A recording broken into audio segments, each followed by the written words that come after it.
call with President Putin today. Yeah. You'd mentioned that the Pope would like to take a role potentially in mediating these talks. Does that mean that the U.S. is taking a step back from... No. I think it would be great to have it at the Vatican. Maybe it would have some extra significance. And I saw that it was discussed yesterday, so I thought... And people told me that they'd be honored to do it. I would imagine they would be. So, no, I think it would be maybe helpful.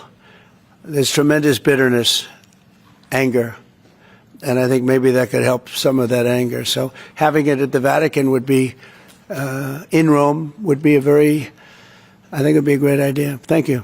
You said last week that you thought nothing was going to happen, no advances would be made until you and Putin got together. Do you still feel that way? I think something's going to happen. It's a got very big egos involved, I tell you. Big egos involved. But I think something's going to happen. And if it doesn't, I'd just back away and they're going to have to keep going. Again, this was a European situation. It should have remained a European situation. Did you ask President Putin to meet with you? About what? About Ukraine. Yeah, of course I did. I talked to him about it. I said, when are we going to end this, Vladimir? I've known him for a long time now. I said, when are we going to end this bloodshed, this bloodbath? It's a bloodbath. And I do believe he wants to end it, But I said to him, we got to get going. And I did say also, if I thought that you couldn't do it, I'd step away because what are you going to do? We don't have boots on the ground. We wouldn't have boots on the ground. But we do have a big stake. You previously on Truth Social implored President Putin to stop. You wrote Vladimir stop, and he didn't stop, quite the contrary. I'm curious, did you bring that up on your call with him today? No, I didn't bring that up. But I did say, it's time, you got to stop this thing. And I believe he wants to stop. Look, I would be, I think, very able to tell whether or not he wanted to or what. I thought there was a very good chance, like a 50-50 chance, that he would say, I want to take the whole thing. I didn't know what he was going to say. And then they have a different kind of a problem. But I believe he wants to stop. Pretty sure. Just now about backing away or walking away if it looks like it's going to be an intractable problem. Do you have a red line in your head of what would cause you to back away? And yeah, in my head, but not something I'm going to announce. But yeah, definitely in my head I do, yeah. Exactly would that look because like? This isn't our war. This is not my war. This is not the war. I mean, we got ourselves entangled in something that we shouldn't have been involved in. And we would have been a lot better off, and maybe the whole thing would have been better off, because it can't be much worse. It's a real mess. It's a death trap. So I think that, I would say I do have a certain line, but I don't want to say what that line is, because I think it makes the negotiation even more difficult than it is. Yes, please. President Zelensky of Ukraine says that the Ukrainians are ready for a ceasefire, they're ready for peace negotiations. In your mind, is Ukraine doing enough to get this peace? I'd rather tell you in about 2 weeks from now, because I can't say yes or no. I think, look, he's a strong person. Zelensky, a strong guy, and he's not the easiest person to deal with. But I think that he wants to stop. He's, not. It's a very bad thing that's happening over there. I think he wants to stop. But I could answer that question better in 2 weeks or 4 weeks from now. I hope the answer is that he wants to get it solved. We just spent 2.5 hours talking to Vladimir Putin, and I think some progress has been made. It's a terrible situation going on over there. 5,000 young people every single week are being killed. So hopefully we did something. We also spoke to the heads of most of the European nations, and we're trying to get that whole thing wrapped up. Действительно, этот разговор состоялся, продолжался более 2 часов. Хочу отметить, что он был очень содержательным и весьма откровенным.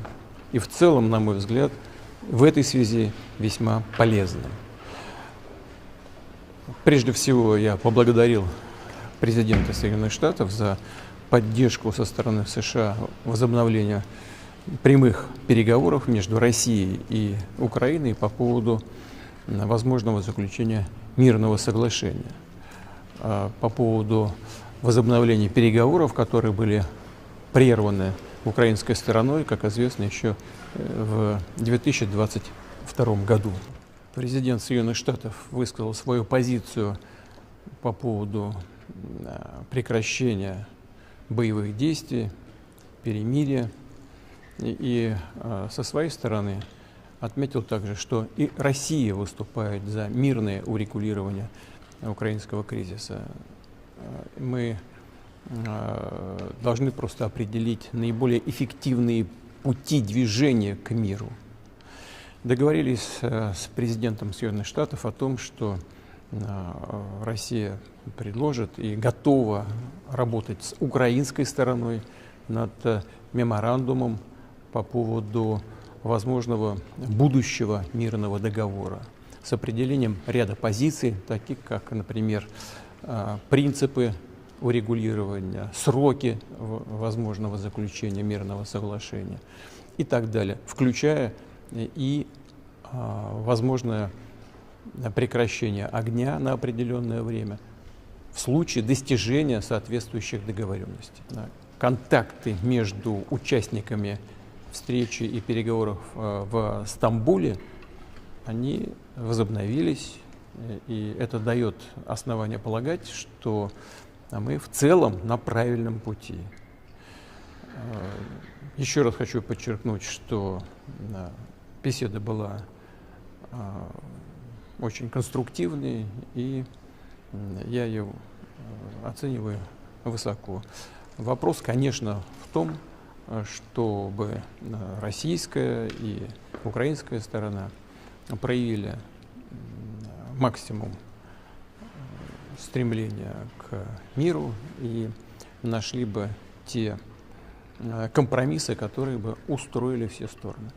При этом хочу отметить, что в целом позиция России ясна.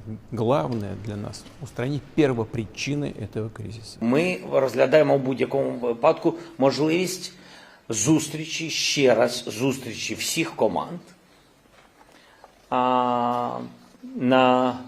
Хочемо на високому рівні.